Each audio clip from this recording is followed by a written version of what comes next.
मेष राशि वाले बंधु, आप सभी का स्वागत है। हृदय से अभिनंदन, आभार। मेष मंथन भिंड यूट्यूब चैनल में। तो मेष राशि वालों, जरा ध्यान से सुनिए।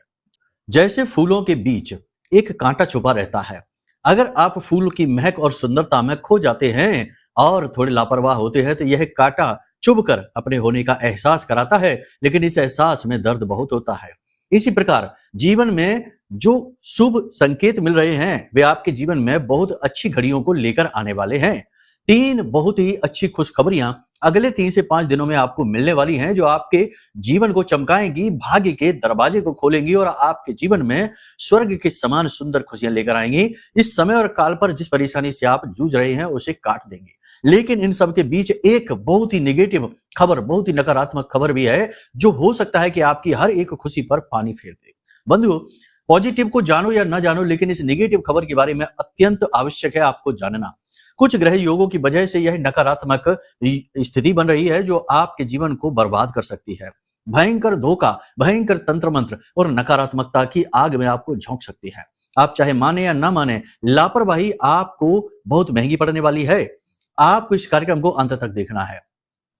जो भी कुछ आपके जीवन काल में अगले 3 से 5 दिनों में घटित होने वाला है, अच्छा हो बुरा हो, सब कुछ हम इस कार्यक्रम में विस्तार से, विस्तृत तरीके से आपको समझाने वाले हैं। साथ ही साथ महामाई की कुछ दिव्य अनुभूतियों के बारे में भी आपको बताएंगे, समझाएंगे, जो महामाई ध्यान और साधना के समय और काल पर हमारे मन में डालती हैं। इनकी आपको जानकारी होना अत्यंत आवश्यक है, क्योंकि ये माई के संदेश हैं। तो 3 बड़े संदेश माई के हम आपको सुनाने वाले हैं, ये भी आपको देखना जानना अत्यंत आवश्यक है। कार्यक्रम बेहद ही महत्वपूर्ण है। अगर आज इस कार्यक्रम को इग्नोर कर दिया तो हो सकता है कि आप बड़ी मुसीबत में फंस जाएं और उसके बाद फिर आप हमारी कही हुई बातों को याद करें कि अच्छा होता अगर हम गुरुजी की बात मान लेते। लेकिन आपने ऐसी गलती नहीं करनी है। कार्यक्रम को अंत तक देखना है, हर बात को समझना है। 5 बड़ी भविष्यवाणियां बताएंगे, जिनमें 3 शुभ घटनाएं और 1 अशुभ घटना और 1 सामान्य घटना रहेगी। इसके बारे में भी जानना आवश्यक है। साथ ही साथ कुछ जरूरी सलाह भी आपको देंगे, इनके बारे में भी जानना अत्यंत आवश्यक है। और एक बात तो निश्चित है कि जब आप इन चीजों के बारे में समझ जाएंगे तो खुद ही अपने जीवन में आप ये निर्णय ले पाएंगे कि आपको क्या करना है, क्या नहीं करना है। इसी को मार्गदर्शन कहते हैं। जब आप यह मार्गदर्शन प्राप्त कर लेंगे तो स्वयं ही अपने जीवन में काफी हद तक नियंत्रण हासिल कर लेंगे। कह सकते हैं कि एक जीपीएस की तरह आपको पूरा नक्शा, पूरा रोड मैप हम देने जा रहे हैं। कार्यक्रम को अंत तक जरूर देखें, क्योंकि आपके लिए ही तो हम मेहनत कर रहे हैं। महामाई की कृपा और संदेशों को आप तक पहुंचाने की कोशिश कर रहे हैं। आपको इसे देखना ही होगा। चलिए बंधु, उम्मीद करते हैं सारी बातें आप समझ रहे हैं। कार्यक्रम के अंत में आपको बताएंगे एक महाशक्तिशाली उपाय, जो अगले 3 से 5 दिनों तक आपको लगातार करना होगा, प्रतिदिन करना होगा, तभी आप इस निगेटिविटी को हटा पाएंगे। तो चलिए बंधुओं, महामाई को याद करते हुए कार्यक्रम की पवित्र शुरुआत करते हैं। कमेंट बॉक्स में पूरे भक्ति भाव के साथ लिख डालिए, जय मां भद्रकाली कृपा करो। महामाई निश्चित तौर पर आपके ऊपर कृपा कर चुकी है, जो इस कार्यक्रम के रूप में आपके पास तक पहुंचा है। कार्यक्रम में आगे बढ़ने से पहले आपको हम बता दें कि यदि आपके मन में माई के लिए भाव और गहरा है तो ये भी अवश्य लिखना कि मैं भी माई के परिवार का हिस्सा हूं। माई के परिवार का हिस्सा बनना आपके लिए सौभाग्य की बात है, हमारे लिए भी है, सबके लिए है। और यह सौभाग्य स्वयं चलकर आपके पास आया है, यह और भी बड़ा सौभाग्य है। तो इसे यूं ही नहीं ठुकराना, थोड़ी सी मेहनत है। लिख डालिए कि मैं भी माई के परिवार का हिस्सा हूं। चलिए बंधुओं, अब अपने मूल विषय को शुरू करते हैं। बात करते हैं 5 बड़ी भविष्यवाणियों की। जय माई की। बंधुओं, ज्योतिष और तंत्र विद्या के क्षेत्र में आचार्य अमित एक जाना माना नाम है। पूज्य गुरुदेव के साधनाओं और ज्योतिष विद्या के अनुभव बेहद दिव्य है। जी हाँ, पूज्य गुरुदेव ने जिसकी भी कुंडली का विश्लेषण किया और कुंडली के अनुसार उसे सटीक उपाय व महामाई माँ बगलामुखी की विशेष कृपा दी, उसके जीवन में सकारात्मक बदलाव तो आए ही है। फिर चाहे समस्या कितनी ही कठिन क्यों ना हो, समाधान तो अवश्य हुआ है। अब ऐसे में यदि आप भी अपने जीवन की किसी बड़ी समस्या से जूझ रहे हैं, जैसे कि कर्जा बढ़ता ही जा रहा है, काम धंधा और व्यापार सब रुक चुका है, रिश्ते नातों में तनाव हद से ज्यादा बढ़ गया है, पूरा जीवन ही नकारात्मकताओं से भर गया है, तो ऐसे में यही सही समय है जब आप श्रेष्ठ गुरु से मार्गदर्शन प्राप्त करें और जीवन के अंधकार को समाप्त कर दिव्य प्रकाश की ओर कदम बढ़ाएं। वीडियो में दिए गए नंबरों पर तुरंत संपर्क करिए और अपनी कुंडली का विश्लेषण व समाधान पूज्य गुरुदेव के द्वारा करवा लीजिए। देर ना करें, आपके देवी देवताओं के आशीर्वाद से ये मौका खुद चलकर आपके पास आया है, इसे गंवाना नहीं है। अभी फोन करें और गुरुदेव से मार्गदर्शन प्राप्त करें। महामाई आपका कल्याण करें। धन्यवाद। तो सबसे पहले बात करते हैं 3 बड़ी भविष्यवाणियां, कुछ खबरियां, उसके बाद बताएंगे कि जो नेगेटिव खबरें हैं वो क्या है। सबसे पहले सूर्य शुक्र का मेल है, मंगल बुध का मेल है और गुरु जो है वो उच्च के हैं। ये सारी स्थितियां कहीं ना कहीं पॉजिटिविटी की ओर इशारा तो करती ही है। देवग्रह हैं सूर्य देवता, जो कि शुक्र के साथ बैठ गए। शुक्र तो अच्छे ही है, हालांकि सूर्य के साथ मिलकर कुछ अन्य ग्रहों को ये खराब जरूर कर देते हैं, लेकिन फिलहाल सूर्य के साथ मिलकर खराब फल नहीं देते, ठीक ठाक ही फल देते हैं। तो इससे क्या होगा, धन का आगमन होगा, बुद्धि विवेक का जागरण होगा, मार्गदर्शन प्राप्त होगा, कहीं से भी आए, किसी भी प्रकार से आए, अगले 3 से 5 दिनों में आपके पास धन आएगा। अब कैसे आएगा, आपका ही धन आएगा, कोई अलग से कहीं से कुछ देकर नहीं जाएगा। जब भी हम कोई बात कहते हैं तो उसके बारे में कुतर्क करने से बेहतर है कि भाव को समझने का प्रयास करिए। गुरु जब कोई बात कहते हैं तो शब्दों को न पकड़कर गुरु के भाव को समझने की कोशिश करिए। कुछ लोग कहते हैं कि पैसा तो बरसा ही नहीं गुरुजी, आपने कह दिया पैसे की बारिश होगी। अरे तो यहाँ पर ये भी तो समझो कि ये तो हमने कह दिया, लेकिन ये भी तो कह रहे हैं कि आपका ही पैसा आपके पास आएगा। जो आपने कहीं किसी को दे रखा था वो दे नहीं रहा था, अब दे देगा। आपने लोन लेने के लिए कार्रवाई कर रखी थी, मिल नहीं रहा था, वो मिल जाएगा। या आपका कहीं पैसा अटका पड़ा था, जैसे कि आपने कोई इन्वेस्ट किया है, आपको पैसा वहां से मिल जाएगा, प्रॉफिट आ जाएगा, आपका ही पैसा आप तक चलकर आएगा, ये बात निश्चित है। और आज के समय में जबकि इतनी निगेटिविटी है कि लोग बस एक दूसरे का दुरुपयोग करने में लगे हुए हैं, अपना ही पैसा अपने पास समय पर वापस आ जाए तो बहुत बड़ी बात मानकर चलिए, ठीक है। तो ये अच्छी खबर है जो आपके पास होने वाली है।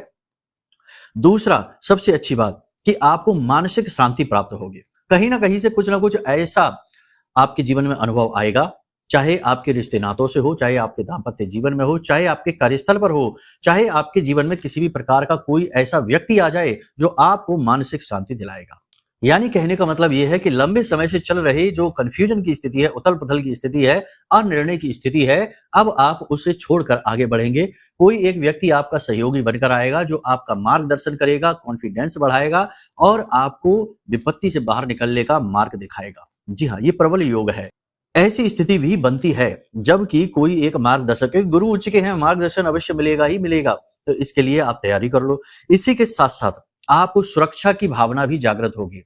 कहीं ना कहीं आपके मन में जो लंबे समय से अनजाना डर भय चला आ रहा है, कुछ गलत ना हो जाए, कुछ अनिष्ट ना हो जाए, भविष्य को लेकर नकारात्मक बातें मन में चल रही हैं, उन सब से मुक्ति प्राप्त होगी। कहीं ना कहीं आपका आत्मविश्वास बढ़ेगा, कॉन्फिडेंस बढ़ेगा, आपके मन में सुरक्षा की भावना बढ़ेगी और हो सकता है कि कोई दिव्य शक्ति ही आपको कोई अनुभूति कराए, आपके पास होने का एहसास कराए सपने के माध्यम से, या फिर आप जब सो रहे हो ऐसी स्थिति में हो जिसमें हम तंद्रा की स्थिति कहते हैं। जैसे कि जब हम सोने जाते हैं तो सीधे हमें नींद नहीं आ जाती है, जागने और सोने के बीच में एक अवस्था होती है जिसमें हम सोए भी होते हैं और जागे भी होते हैं, इसे तंद्रा अवस्था कहते हैं। जब हम ध्यान करते हैं, मंत्र जाप करते हैं, तब भी यही अवस्था हमारी होती है। तो इस तंद्रा की अवस्था में आपको कोई नाम सुनाई दे सकता है, आपका ही नाम कोई ले सकता है, कोई देवी देवता या कोई शक्ति, आपकी सहायक शक्ति आपके कान में कुछ कह सकती है, तो इसका भी आपको आभास हो सकता है। कोई दिव्य पशु पक्षी आपके घर में आ सकता है, आपके घर के दरवाजे पर गाय आ सकती है, आप रोटी उसे खिलाएंगे। कोई बूढ़ी औरत भिखारी बनकर आपके दरवाजे पर आ सकती है, आपसे मदद मांगेगी, आप उसकी मदद जरूर कर देना। नीलकंठ का पक्षी आप देख सकते हैं, मोर के दर्शन आप कर सकते हैं और हंस के दर्शन भी आप कर सकते हैं। हाथी, बरगद और सफेद चूहे के दर्शन भी आप करेंगे। अगर आपको ये दर्शन हो जाते हैं तो समझ जाइए कि आपके पास जो शक्ति है वह शक्ति आपकी सहायता करना चाहती है, कहीं ना कहीं आपके पुण्य का जागरण हो रहा है।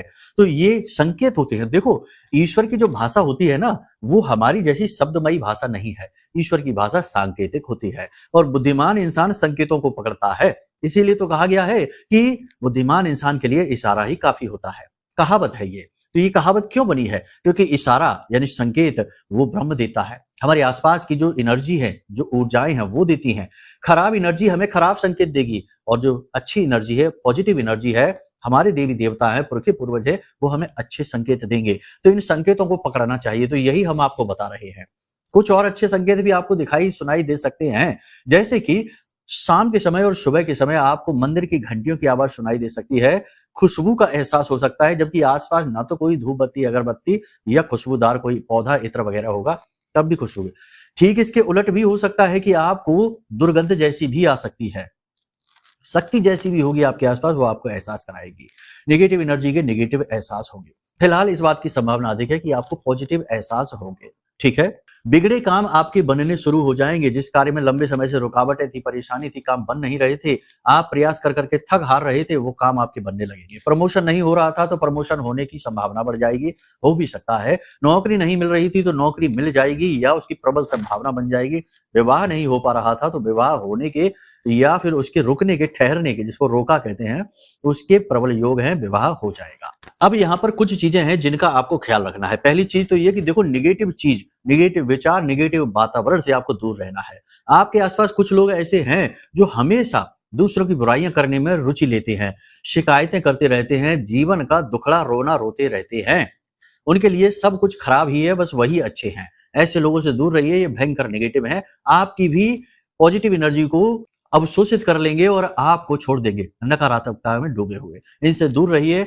जो हमेशा मन में नेगेटिव विचार रखते हैं, बुरी भावनाएं रखते हैं, या कह सकते हैं कि मन के काले हैं, ऐसे लोगों से आप दूर रहिए। इसी के साथ साथ जहां पर वातावरण ही गलत है, जैसे कि आपको खुद को अनुभूति अच्छी नहीं होती, घर में भी ऐसा होता है, किसी विशेष जगह, किसी विशेष कोने में बैठकर आपको बहुत ही डिस्कम्फर्ट सा महसूस होता है, असहज महसूस होता है, ठीक नहीं लगता है, तो उस स्थान पर घर की नेगेटिव एनर्जी है, वहां से आप हट जाइए। ठीक इसके विपरीत घर में ही दूसरे किसी कोने में, किसी विशेष जगह पर बैठकर बहुत अच्छा लगता है, मन बार-बार वहां बैठने का करता है, तो वो पवित्र स्थान है, शुभ स्थान है, वहां पर कोई पॉजिटिव एनर्जी रुकी हुई है, आप वहां पर बैठिए। याद रखिए कि आपके घर में ही लगभग 45 देवी देवताओं का वास शास्त्रों में बताया जाता है, और ये तो एक मोटे तौर पर बताया गया आंकड़ा है। हम तो ये कहते हैं कि सभी देवी देवताओं का वास आपके घर में होता है, अलग-अलग स्थानों पर। अब उनकी ऊर्जाएं जागृत है या सुप्त है, ये एक अलग बात है। ठीक है, तो आपको यही करना है कि नेगेटिव एनर्जी से दूर रहने की कोशिश करना है, ताकि आपका मन खराब ना हो जाए, आपकी एनर्जी नेगेटिव ना हो जाए, क्योंकि आप नकारात्मकता में डूबेंगे तो आपका अपना ही नुकसान होगा, आप स्वयं अपना नुकसान कराएंगे। ठीक है, दूसरा यह है कि छोटी-छोटी बातों को दिल से आपको नहीं लगाना है। किसी के द्वारा कही गई कोई बात, या पुरानी पहली घटी हुई कोई घटना, या कुछ ऐसा आपके जीवन में हो रहा है, कोई आपके ऊपर तंत्र मंत्र कर रहा है, किसी प्रकार का आपको शक वहम है उसके ऊपर, कोई भी बात आपको सोचनी नहीं है। केवल ये सोचिए कि महामाई आपके साथ हैं, आपके आराध्य, आपके कुल देवता, आपके इष्ट, आपके भगवान आपके साथ हैं, और आप उनसे पूरे गहरे भाव के साथ जुड़े हुए हैं। केवल इस प्रकार से आपको विचार करना है, और कोई नेगेटिविटी आपको छू नहीं पाएगी। समय ये जो चल रहा है, इसमें आपको अपने आप को संभालना बेहद आवश्यक है। अपनी आध्यात्मिक उन्नति आपको करनी बहुत अधिक आवश्यक है। कैसे करेंगे ये आप? देखो, दिन की शुरुआत है ना, इसी को बड़े पवित्र भाव के साथ करिए। जब भी आप सोकर जागें, ये तो हमेशा के लिए बताया गया रूटीन है, फिलहाल इन दिनों में आप इसे जरूर चालू करिए। जब भी आप सोकर जागें तो सीधे बिस्तर को त्याग ना दें, या सीधे मोबाइल फोन ना उठा लें, या सीधे दिन की प्लानिंग ना करने लग जाएं कि किससे क्या कहना है, क्या करना है। बिल्कुल खाली रहिए और अपने बिस्तर पर ही पालथी मारकर बैठ जाइए, सुखासन में बैठ जाइए, आंखें बंद करके, और अपने आप को शांत रखने की कोशिश करिए। कोई भी विचार अपने मन में ना लेकर आइए। 10 से 15 मिनट इसी प्रकार से बैठे रहिए। और इसी के साथ साथ हम आपको बता दें कि रीढ़ की हड्डी को सीधे अवश्य रखना, मन को एकाग्र शांत अवश्य रखना, और मन में यह भाव लेकर आना कि ये जो बाहर दिख रहा है, ये तो सिर्फ आपका चोला है, आपका वस्त्र है, अंदर इसके जो बैठा है वह तो वही ब्रह्म है, उसी का एक अंश है, उसी बड़े दीपक से जला हुआ छोटा दीपक है जो जीव आपके अंदर बैठा हुआ है। इसका मतलब यह हुआ कि आप स्वयं उसी का एक भाग हैं, यानी वही हैं। यानी कि उस ईश्वर से, उस परम तत्व से, उस ब्रह्म से अपने जुड़ने का एहसास करिए। ये मत सोचिए कि छोटी-छोटी समस्याएं जीवन में हैं, नौकरी नहीं है, कलेश है, तनाव है, पैसा नहीं है, और रोग हैं, शोक है, दोष है, ये सब माया है। आप ये क्रिया करिए कि अपने उस परम तत्व से जुड़ाव, यानी उससे कनेक्शन को बिल्ड करने की कोशिश करिए, बनाने की कोशिश करिए। आप ये भाव रखिए कि आप तो स्वयं उसी ब्रह्म का हिस्सा हैं, यानी एक नजर में देखा जाए तो वह ब्रह्म आपके पिता हैं और आप उनके पुत्र पुत्रियां हैं। या ये कह सकते हैं कि अहम ब्रह्मास्मि, जो भाव बहुत बड़ा है, साधकों का भाव है, बड़े ही गहरी साधनाओं से उत्पन्न होता है, लेकिन यह भाव भी तो यही कहता है कि मैं ही तो ब्रह्म हूं। यानी ये जो जीव है, आत्मा है, यह उस परमात्मा का ही तो अंश है। तो उस परमात्मा, उस ब्रह्म से अपने संबंध को जोड़ने की कोशिश करिए। गहरी शांति का अनुभव करिए, गहरी गहरी सांसें लीजिए, नाभि तक सांस लीजिए, अधूरी सांस नहीं, गहरी गहरी 10 से 12 सांसें लीजिए। और एकदम से कोई चर्चाएं शुरू मत कर दीजिए। सुबह के समय आधे घंटे के लिए कम से कम मौन रहिए। इससे क्या होगा? इससे ये होगा कि आपकी जो पॉजिटिव एनर्जी है, यानी आपकी सकारात्मकता है, वह प्रबल होगी। और जब सकारात्मकता प्रबल होती है तो छोटी छोटी चीजें प्रभावित करना बंद कर देती हैं। किसी ने कुछ कह दिया, कोई फर्क नहीं पड़ेगा। जीवन में कुछ छोटी मोटी घटनाएं पॉजिटिव नेगेटिव घट रही हैं, कोई फर्क नहीं पड़ेगा। आप सम होना सीख जाएंगे। आप ये जानेंगे कि ये सब कुछ तो माया का ही रूप है। अच्छा बुरा, सुंदर असुंदर, काला गोरा, सब कुछ जो है ये सब हमारा भ्रम है, हमारी इंद्रियों के द्वारा उत्पन्न की गई स्थितियां हैं। लेकिन असली स्थिति ये है कि आप केवल इस संसार के अनुभव लेने के लिए अवतरित हुए हैं। उसी ब्रह्म का आप एक अंश हैं। कह सकते हैं कि वो परमात्मा है, वही आपके अंदर अवतरित हुई है जीवन के अनुभव लेने के लिए, तो उसे अनुभव दीजिए, हर प्रकार का अनुभव दीजिए। ये जब आपके अंदर भाव उत्पन्न होते हैं तो ये वैराग्य है, यही संतत्व है, यह विरक्ति है। माया में रहकर माया से निकलने का मार्ग माया में रहकर ही मिलेगा। आप ये ना सोचिए कि जंगल में भाग जाएँगे तो हम संत बन जाएँगे, नहीं।